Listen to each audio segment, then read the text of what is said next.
ArhiBau, sajam kulture građenja i održivog razvoja. Obiđite relevantne izlagače iz graditeljskog sektora te sudjelujte na konferenciji o izazovima oporavka i otpornosti. Arena Zagreb od 5. do 8. listopada. Više informacija na arhibau.hr. Hello, we are joined by Jos Duchamps from the International Facility Management Association. How are you? I'm fine, thank you. Well, maybe we should start off with defining the basic principles of facility management. Yeah, actually facility management is a profession that was founded in the 80s of last century in the US.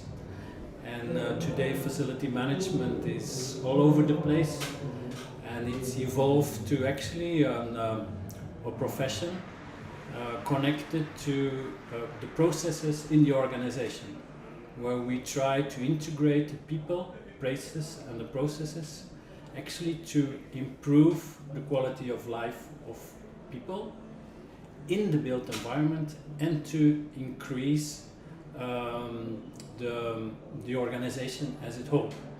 So facility management is very much connected to the people, to the employees, to the teams, to give them a better working environment, to give them a better life. But in the meantime, we want to increase the organization by itself.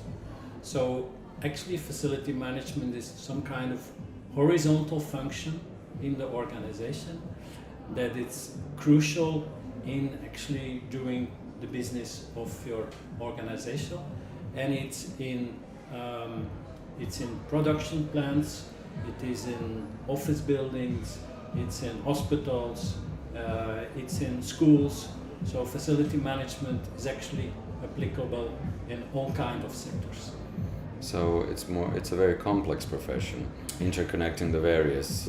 But it's a very diverse. So very much components are involved. You talk about cleaning, technical maintenance, security, help desk. So if you say complex from a perspective that it's diverse, yes, yeah. It is complex.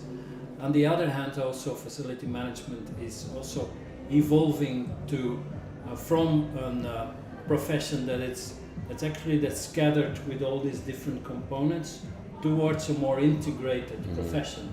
And then it's becoming more complex because you need to be a spider in the web as a facility manager. So you need to connect all these different elements in your organization to one strategy and to one plan in the entire organization. How did you personally get started in the field of facility management? But I'm trained as an engineer, and I had an additional master in applied science, and I started my career as a project manager in a construction company, and I moved into a local authority as a facility manager 25 years ago, and since 20 years I'm managing director of a company who is providing consulting services and facilities management, and I'm always triggered by how we can, let's say, improve or adapt our working environment to what the people who use this, how we can adapt this more. I'm always very triggered when I'm having dinner or lunch, and especially with my wife or with my family in a restaurant where you're on a dinner table and you're not able to talk to each other because of the noise in the restaurant. And I look around and then I see that the entire interior is made by materials who are not absorbing the sound. And so this gives me always the feeling this is a restaurant. No, this is not a restaurant. This is a place that is built for something to do, but not to have a good conversation. And so the unbalanced situation between what is built and what is the fit out of this room, of this building, towards what I want to as a user. So it's always triggering me and said, no, this is not working. And so facilities managers try really to adapt this built environment towards what organizations need. And the second thing, what's triggering me today, Mother Earth actually said some months ago, I want to kick you all off if you don't change behavior. So we really need to rethink how we live and how we create working environments on this planet. And so that's also triggering me. So try to find a way how we can improve the way we use the infrastructure, the facilities we have, actually to achieve the sustainability goals we have. Because in your view, good facility management might as well help to save the planet. Yes, because we at IFMA, so the IFMA Foundation now has the status of an NGO for the United Nations.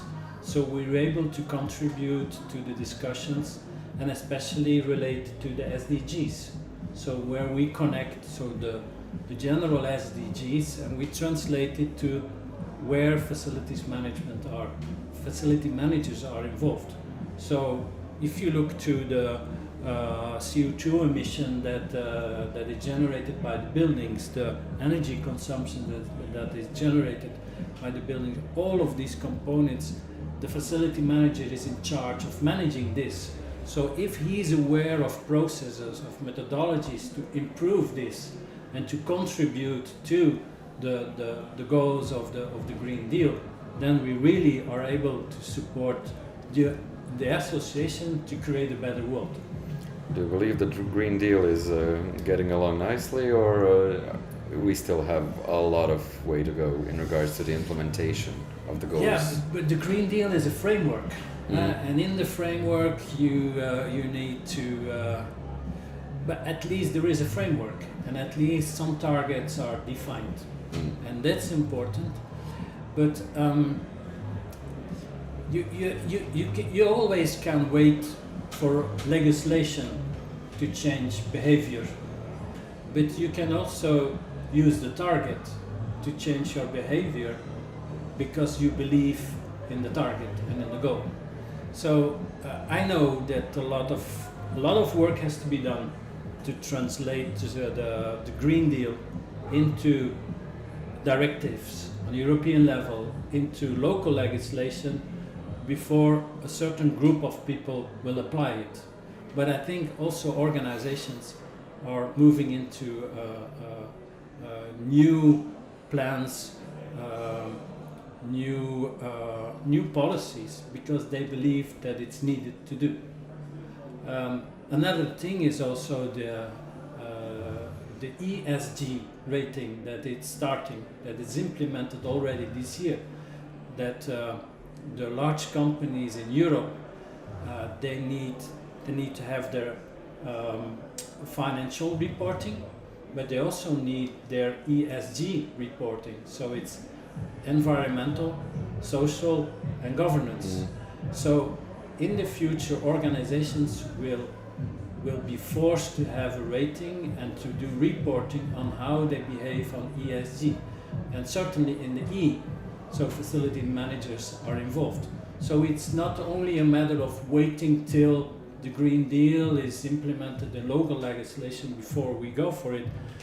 Other components are forcing us. The energy crisis today, are we waiting for an additional legislation to reduce energy consumption in office buildings? No, we're forced to do so. So we need to dare to also try to have, and that's also the role of IFMA, to have people engaged and involved in programs besides legislation to try to achieve these goals. You mentioned the energy crisis. So would you say some of these disruptive factors are the main motivation for things to change? It's one of the drivers. Or just a hindrance along no, it's well-laid not a hindrance. No, it's actually each crisis creates new opportunities. So, and we as facility managers are very close to energy consumption in the buildings and in the production plants and in the offices and in the schools that we are involved. So the energy crisis must really be a trigger, an enabler for the facility manager to stand up and say, hey, okay, we're on a burning platform with our profession, but we can help the organization for business continuity or to reduce energy consumption so that we can survive this crisis. So not waiting for the legislation. No, certainly not. No. How would you then say, would it be possible to facilitate a quicker transition to a more efficient facility management climate in countries such as ours? Because there is a wide disparity between Belgium and Croatia, for example. Yeah, but maybe the opportunity here is even bigger than in Belgium, and maybe you can learn from maybe what other countries did to make bigger steps to achieve the goals, because you can take advantage of the things that we did wrong, for example, and learn from this and really make bigger steps. Yeah, sometimes a late start is the biggest advantage.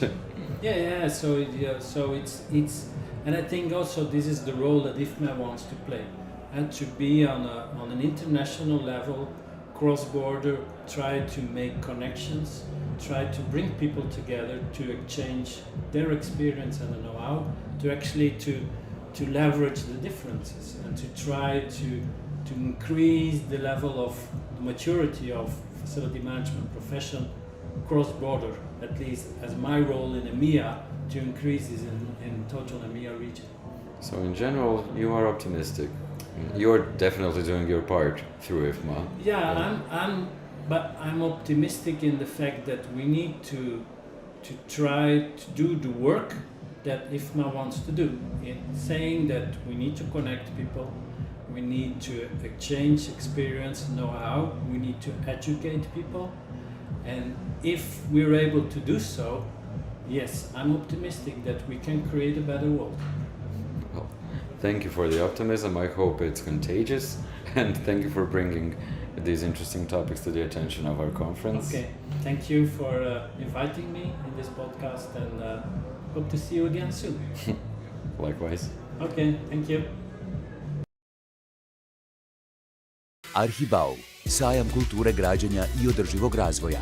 Obiđite relevantne izlagače iz graditeljskog sektora te sudjelujte na konferenciji o izazovima oporavka i otpornosti. Arena Zagreb od 5. do 8. listopada. Više informacija na arhibau.hr.